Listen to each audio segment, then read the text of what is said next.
Hello everyone. Breakfast में रोज रोज पौवा उपमा और ब्रेड टोस्ट खाई बोर थी गया हो तो आ थोड़ो डिफरंट और झड़पथी तैयार थी जवावाळो नास्तो जरूरथी ट्राय करशो। आज आपणे इंस्टंट आंबोली और चटनी बनावशुं। ट्रेडिशनल महाराष्ट्रियन रेसिपी है, ऑलमोस्ट सिमिलर टू डोसा पर स्लाइटली डिफरंट टेस्ट। आंबोली थीक फ्लफी सॉफ्ट पेनकेक थी पण ओळखवामां आवे छे। एना माटे कोई पण प्री प्रेप नहीं करवी पड़े, फर्मेंटेशननी पण जरूर नहीं। 10 થી 15 मिनिट में तमे नास्तो तैयार करी शको छो। तो चलो शुरू करिए। आंबोलीनुं बेटर आपणे मिक्सी जार में ज रेडी करशुं। एना माटे लीधेली बधी ज वस्तुओना माप एक बाउलथी सेट करी लो। आ बाउलनुं माप लईने मैं अहींया 1 कप रवो लीधो छे। बारीक के जाड़ो तमे कोई पण रवो लई शको छो। एक ज बाउलना मापथी अर्धो कप पौवा लीधा छे। तो मैं जाड़ा पौવાનો यूज कर्यो छे, जेनाथी आपणे बटेटा पौवा बनावीए छीए। तमे चाहो तो पातळा पौवा पण लई शको छो અને મમરાનો પણ યુઝ કરી શકો છો। બંને ચીજોને હલકી દરદરી પીસી લેશું। આ રીતનું ટેક્સચર આવવું જોઈએ, એકદમ ઝીણું, અને એનો લોટ નથી કરવાનો। હવે એમાં આ બાઉલના માપથી અડધું કપ દહીં લેશું। જે બાઉલથી દહીં લીધું છે એ બાઉલથી જ પૂરું ભરીને પાણી લેશું। નોર્મલ પાણી લેવાનું છે, જો જરૂર પડશે તો આગળ પાણીનો યુઝ કરશું। બને તો પાતળું બેટર તૈયાર કરો। હવે એને એક મિક્સિંગ બોલમાં ટ્રાન્સફર કરી લેશું। ટોટલ મેં અહીંયા આગળ 1.5 કપ પાણીનો યુઝ કર્યો છે। આપણે આ ટાઈપની કન્સિસ્ટન્સી જોઈએ।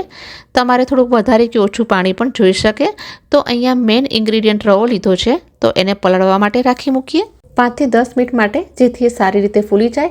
હવે આપણે એની સાથે ખાવા માટેની ચટપટી ચટણી રેડી કરી લઈએ। એક પેનમાં 2 ટેબલસ્પૂન તેલ નાખશું।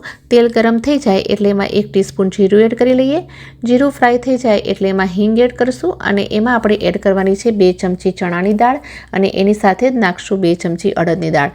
દાળોને સારી રીતે ચલાવતા રહીને શેકવાની છે જ્યાં સુધી એક સરસ સુગંધ ન આવવા માંડે। જેવી દાળ શેકાવા માંડશે એમાંથી બહુ સરસ અરોમા આવવાની શરૂ થઈ જશે। એ પોઈન્ટ પર તમે સમજી જાઓ કે દાળ શેકાઈ ગઈ છે। ગેસની ફ્લેમને લો કરી લેશું અને વચ્ચે જ આપણે એમાં એડ કરી લેશું 3 લસણની કળીઓ। સાથે જ એડ કરશું 1 મોટું ટમેટું। ગેસની ફ્લેમને હાઈ કરી લઈએ। આમાં મોઇસ્ચર કન્ટેન્ટ હોય છે એટલે સતત ચલાવતા રહીને કૂક કરશું। થોડું સોફ્ટ થાય એટલે એમાં એડ કરશું હળદરનો પાવડર, સ્વાદના અનુસાર મીઠું અને લાલ મરચાંનો પાવડર નાખશું અને સાથે જ ફ્રેશ ગ્રેટ કરેલું નાળિયેર પણ એડ કરશું। એનાથી ફ્લેવર બહુ સરસ આવશે ચટણીમાં, તો જરૂરથી એડ કરશો। બધી જ વસ્તુઓને સારી રીતે મિક્સ કરી લેશું। સતત ચલાવતા રહીને 1 થી 2 મિનિટ માટે ફ્રાય કરી લઈશ, જેથી ટમેટાનું પાણી ઓછું નીકળે અને એ બધું સરસ રીતે ફ્રાય થઈને દાળ અને નાળિયેરની સાથે મિક્સ થઈ જાય। તો અહીંયા આપણે એકદમ બહેતરીન ટેસ્ટી ટમેટા અને દાળની ચટણી બનાવીએ છીએ। ટમેટા ફ્રાય થઈ ગયા છે, એનું મોઇસ્ચર પણ ઓછું થઈ ગયું છે। તો હવે એને ઠંડુ થવા માટે સાઈડ પર કરી લેશું। ठंडू थी जाए पछी ने ग्राइंडिंग जार में ट्रांसफर कर लेशुं। थोड़ू ज पाणी तमारे जरूर पड़शे अने फाइन पेस्ट बनावी लईए। तो चटनी रेडी थई गई छे अने हवे एना उपर राई, जीरु, सूखा लाल मरचा अने कढ़ी पत्तानो वघार करी लेशुं। 5 થી 6 મિનિટ થઈ ગઈ છે। રવાએ પાણી સારી રીતે એબ્સોર્બ કરી લીધું છે અને થોડું ઘટ પણ થઈ ગયું છે પહેલાંથી। હવે એમાં એડ કરશું સ્વાદના પ્રમાણે મીઠું અને જે ટાઈમ પર તમારે આંબોલી કરવી છે એ ટાઈમ પર કુકિંગ સોડા એડ કરો।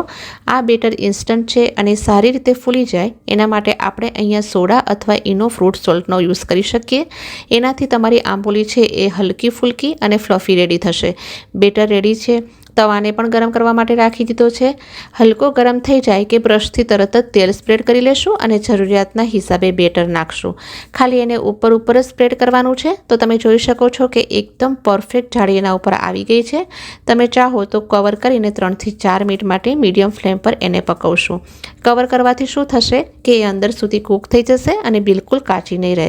એક 3 થી 4 મિનિટમાં મીડિયમ ફ્લેમ પર આ આંબોલી રેડી થઈ ગઈ છે।